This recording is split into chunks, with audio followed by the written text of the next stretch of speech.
यमुना को समर्पित देवी ललिता का मंदिर विद्यमान है। साथ ही साथ यहाँ काष्ठ एवं ईंट से बना राज राजेश्वर मंदिर भी स्थापित है।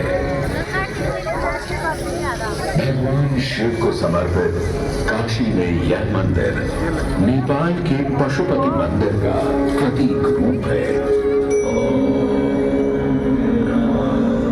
वर्तमान में सुशोभित यह ललिता घाट पूर्व में 3 भागों में विभक्त था।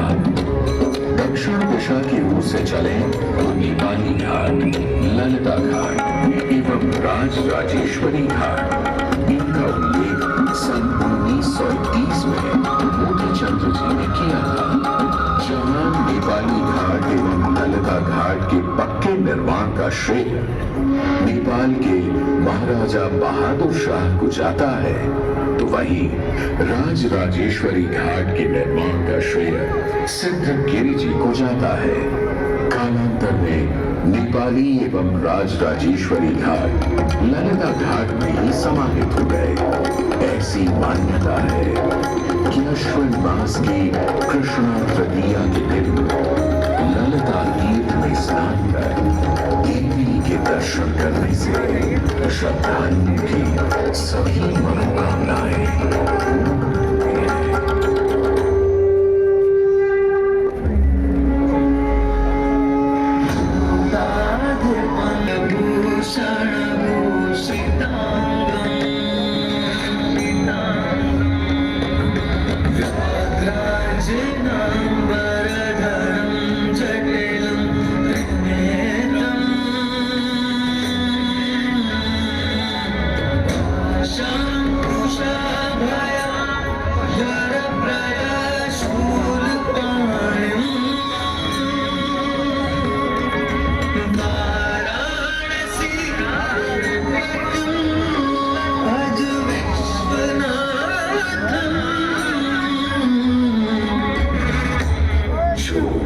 सभी जीवों के स्वामी है, जो सर्पों को आभूषण के रूप में धारण करते हैं, जो बाघ और अग्नि उनके 3 नेत्र हैं तथा वो जटाधारी है, पाश, अंकुश और त्रिशूलधारी है। वे अपने सभी भक्तों को आशीर्वाद देकर उन्हें भय से सुरक्षा प्रदान करते हैं। ब्रह्मांड के स्वामी एवं वाराणसी के भगवान शिव वंदना करते हैं। मैं आदि नगरी काशी हूं, वही काशी जो स्वयं भगवान शिव के त्रिशूल पर विद्यमान है। सृष्टि के प्रारंभ में महादेव ने जब पृथ्वी पर अपनी दृष्टि डाली तो उन्हें एक भाग चमकता हुआ प्रतीत हुआ। उसी भाग को भगवान शिव ने काशी का नाम दिया। कालांतर में गंगा नदी के तट पर बसी इस काशी नगरी में समय समय पर अनेकों घाट विकसित हुए, जहां श्रद्धालु आकर पूजा अर्चना एवं स्नान किया करते थे। माना तो यह भी जाता है कि यह नगरी एक बहुत सुंदर वन से ढकी हुई थी, जहां पीपल, आम, बरगद, शीशम आदि के वृक्ष हुआ करते थे, जिनकी छाया में बैठ ऋषि मुनि, साधु संत आनंद से तपस्या किया करते थे।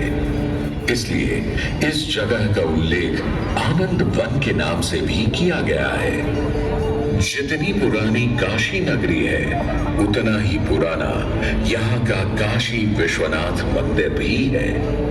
भगवान शिव को विश्वेश्वर, विश्वनाथ आदि नामों से भी संबोधित किया जाता है, जिनका अर्थ है संपूर्ण विश्व के स्वामी। किंवदंतियों की माने तो सृष्टि के आदि में जब भगवान शिव एवं मां पार्वती पृथ्वी का भ्रमण कर रहे थे, उन्हें यह स्थान बहुत प्रिय लगा। तब मां पार्वती को यहाँ कुछ समय रुकने की इच्छा हुई, तो भगवान शिव अपने लिंग रूप में यहीं स्थापित हो गए। तभी से 12 ज्योतिर्लिंगों में इस मंदिर को विश्वेश्वर मंदिर के नाम से भी जाना जाने लगा, जहां भगवान शिव और माता पार्वती सदैव वास करते हैं।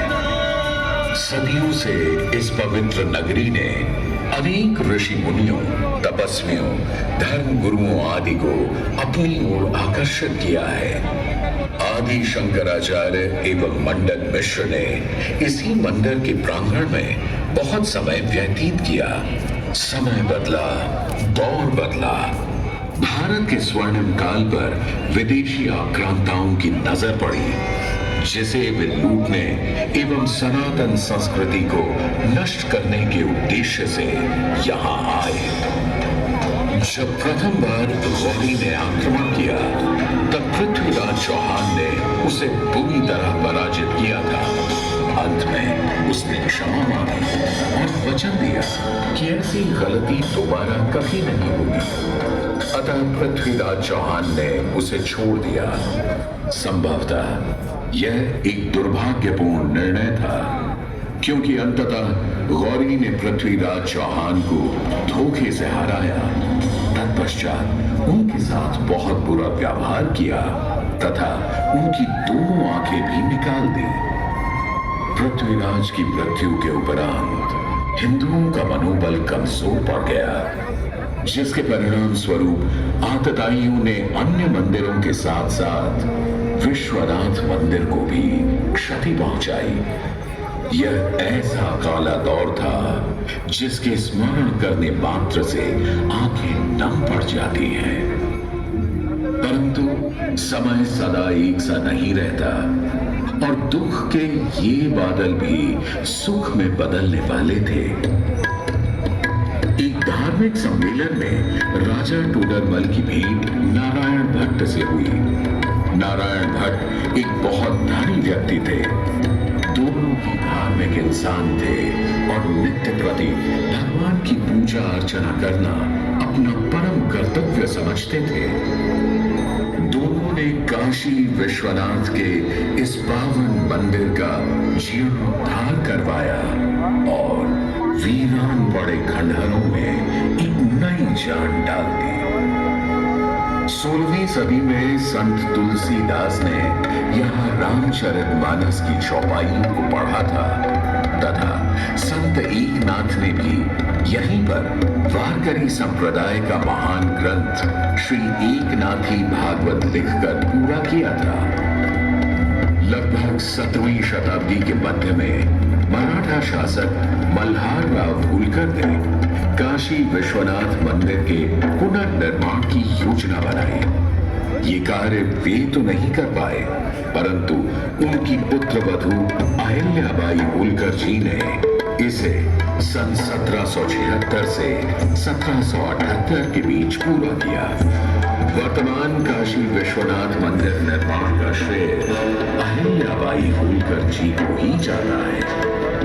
इनके अलावा महाराजा रणजीत सिंह ने 1000 किलो शुद्ध सोने से निर्मित छत्र को इस मंदिर पर लगवाया। जहां ग्वालियर की महारानी बैजाबाई ने ज्ञानवापी का मंडप बनवाया, तो वहीं नेपाल के महाराजा ने यहाँ नंदी की प्रतिमा स्थापित करवाई। सनातन संस्कृति को सुरक्षित रखने के लिए जिससे जो बन सका उसने वैसा किया और वर्तमान में भी यह क्रम देखने को मिल रहा है। सन 2022 में भारत के प्रधानमंत्री नरेंद्र मोदी ने काशी विश्वनाथ मंदिर का जीर्णोद्धार एवं सौंदर्यीकरण करवा इसके स्वर्णिम काल को फिर से एक बार जीवंत करने का प्रयास किया।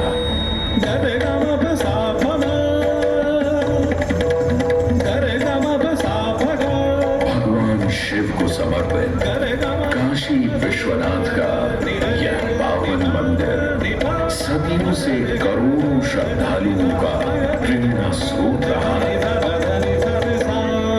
और सदैव के लिए रहेगा। टम